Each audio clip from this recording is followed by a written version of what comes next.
ಪೂಜ್ಯ ಸ್ವಾಮೀಜಿಯವರ ಆಶೀರ್ವಾದವನ್ನು ಕೋರುತ್ತಾ ಅಂಬರೀಷ್ ರವರ ಈ ಒಂದು ಶ್ರದ್ಧಾಂಜಲಿಯ ಸಭೆ ಬಹುಶಃ ಈ ದಿನ ಬಂದಿರತಕ್ಕಂಥದ್ದೇ ಒಂದು ಅತ್ಯಂತ ನೋವಿನ ಸಂಗತಿ. ಏಕೆಂದರೆ ಅಂಬರೀಷ್ ಅವರು ಬದುಕನ್ನು ಪ್ರೀತಿಸ್ತಕ್ಕಂಥ ಒಬ್ಬ ವ್ಯಕ್ತಿಯಾಗಿದ್ದರು. ಬದುಕಿಗಿಂತ ದೊಡ್ಡ ವ್ಯಕ್ತಿತ್ವ, ಲಾರ್ಜರ್ ದನ್ ಲೈಫ್ ಅಂತ ಏನು ಹೇಳ್ತಾರೆ, ಆ ರೀತಿಯಾಗಿ ಅಂಬರೀಷ್ ಅವರು ಒಂದು ಜೀವಕ್ಕಿಂತ ದೊಡ್ಡದಾಗಿ ಬೆಳೆದಿರ್ತಕ್ಕಂಥ ಒಂದು ವ್ಯಕ್ತಿತ್ವವನ್ನು ಬೆಳೆಸ್ಕೊಂಡಿದ್ರು. ಆದ್ದರಿಂದ ಯಾವುದೇ ಒಂದು ಅವರು ಮಾಡಿರ್ತಕ್ಕಂಥ ಜೀವನದಲ್ಲಿ ಯಾವುದೇ ಒಂದು ಕೆಲಸ ಕೈ ಹಾಕಿದಾಗ ಅದರಲ್ಲಿ ಯಶಸ್ಸನ್ನು ಕೊಂಡಿರ್ತಕ್ಕಂಥದ್ದು. ಯಾಕೆಂದರೆ ಅವರಲ್ಲಿ ಆ ಸ್ವಭಾವಗಳು ಮತ್ತು ಅವರ ಈಗಾಗಲೇ ಹೇಳಿರ್ತಕ್ಕಂಥ ರೀತಿಯಲ್ಲಿ ನೇರ ನುಡಿ, ಸ್ನೇಹಮಯವಾದಂಥ ಹೃದಯ ಮತ್ತು ಯಾರಲ್ಲೂ ಕೂಡ ಕೆಟ್ಟದನ್ನು ಬಯಸದೇ ಇರತಕ್ಕಂಥದ್ದು, ಅದು ಅವರನ್ನು ಇಷ್ಟು ದೊಡ್ಡ ಮಟ್ಟಕ್ಕೆ ತೆಗೆದುಕೊಂಡು ಹೋಗಿರ್ತಕ್ಕ. ಮತ್ತು ಅವರ ಪ್ರತಿಭೆಯನ್ನು ಯಾರು ಕೂಡ ಅಲ್ಗಳೆಯೋಕ್ಕಾಗೋದಿಲ್ಲ. ಯಾಕಂದರೆ ಆ ಪ್ರತಿಭೆ ಇಲ್ಲದೆ ಹೋದರೆ ಚಿತ್ರರಂಗದಲ್ಲಿ ಈ ಮಟ್ಟಕ್ಕೆ ಬೆಳೆಯೋಕ್ಕಾಗೋದಿಲ್ಲ. ಆದರೆ ಅವರ ವ್ಯಕ್ತಿತ್ವ ಕೂಡ ಇಷ್ಟು ದೊಡ್ಡ ಮಟ್ಟದಲ್ಲಿ ಚಿತ್ರರಂಗದಲ್ಲಿ ಬೆಳೆಯೋದಕ್ಕೆ ಅವಕಾಶ ಆಯಿತು. ಬಹುಶಃ ಆ ಗರಿಷ್ಠ ಮಟ್ಟಕ್ಕೆ ಅವರು ಏರಿದ್ದಾರೆ. ಯಾವ ಒಂದು ಕಲಾವಿದರಾಗಿ ಚಿತ್ರರಂಗದಲ್ಲಿ ಯಾವ ಗರಿಷ್ಠ ಮಟ್ಟವನ್ನು ಮುಟ್ಟಬಹುದು, ಆ ಮುಟ್ಟೋದಕ್ಕೆ ಅವರ ಒಂದು ಬೆಳವಣಿಗೆ ಆಯಿತು. ಅದೇ ರೀತಿಯಾಗಿ ರಾಜಕಾರಣದಲ್ಲೂ ಕೂಡ ಅವರು ಬೆಳೆದಿರ್ತಕ್ಕಂಥದ್ದನ್ನು ನೋಡಿದ್ದೀವಿ.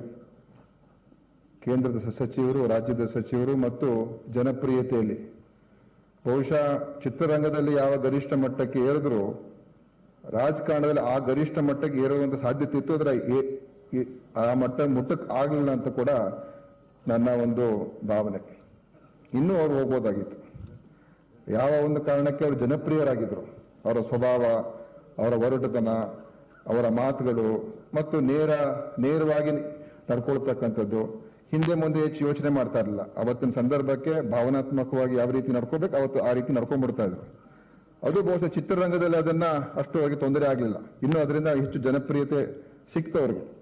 ಅದು ರಾಜಕಾರಣದಲ್ಲಿ ಸ್ವಲ್ಪ ಅದು ಒಂದೊಂದ್ಸಲ ಏನಾಗ್ತದೆ, ಅದು ತೊಂದರೆಗೂ ಕೂಡ ಒಳಗಾಗ್ತಕ್ಕಂಥದ್ದು ಆಗ್ತದೆ. ಅದಕ್ಕೆ ಅವರ ವ್ಯಕ್ತಿತ್ವ ಮತ್ತು ಜನಪ್ರಿಯತೆ ಲೆಕ್ಕ ಹಾಕೊಂಡ್ರೆ ನಾವು ರಾಜ್ಯದಲ್ಲಿ ಅವರು ಇನ್ನೂ ದೊಡ್ಡ ಮಟ್ಟದಲ್ಲಿ ರಾಜಕಾರಣದಲ್ಲಿ ಅವರು ಹೋಗ್ಬೋದಾಗಿತ್ತು. ಆ ಅವಕಾಶಗಳಿತ್ತು ಅವರಿಗೆ. ಆದರೆ ಅದನ್ನು ಅವ್ರು ಯಾವತ್ತೂ ಕೂಡ ತಲೆ ಕೆಡಿಸ್ಕೊಳ್ಳಿಲ್ಲ. ಅವರ ಒಂದು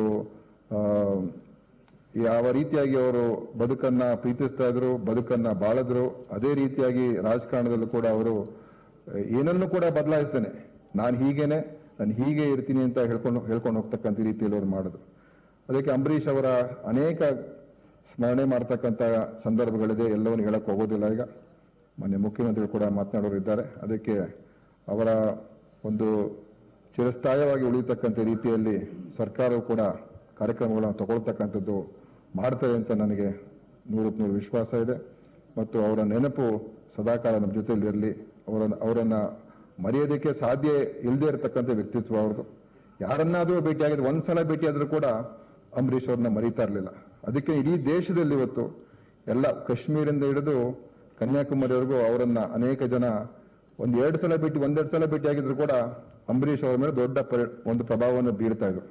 ಅದಕ್ಕೆ ಅವ್ರು ಎಲ್ಲ ಕಡೆ, ಅಲ್ಲಿ ಫಾರೂಕ್ ಅಬ್ದುಲ್ಲಾ ಕೂಡ ಅವರು ಬಹಳ ದೊಡ್ಡ ಸ್ನೇಹಿತರಾಗಿದ್ರು, ಕಾಶ್ಮೀರಿಂದ ಮುಖ್ಯಮಂತ್ರಿಗಳಾಗಿರೋರು. ಆ ರೀತಿಯಾದಂಥ ಒಂದು ಸಂಬಂಧ ಮತ್ತು ಸ್ನೇಹವನ್ನು ಅವರು ಗಳಿಸಿದ್ರು. ಅದಕ್ಕೆ ಅವರ ಈ ಶ್ರದ್ಧಾಂಜಲಿ ಸಭೆಯಲ್ಲಿ ನಾನು ಕೂಡ ಅವರಿಗೆ ಅವರ ಆತ್ಮಕ್ಕೆ ಶಾಂತಿಯನ್ನು ಕೋರಿ ಅವರ ನೆನಪು ನಮ್ಮ ಸದಾಕಾಲ ಉಳಿಲಿ ಅಂತ ಸಂದರ್ಭದಲ್ಲಿ ಹೇಳಿ ನನ್ನ ಮಾತನ್ನು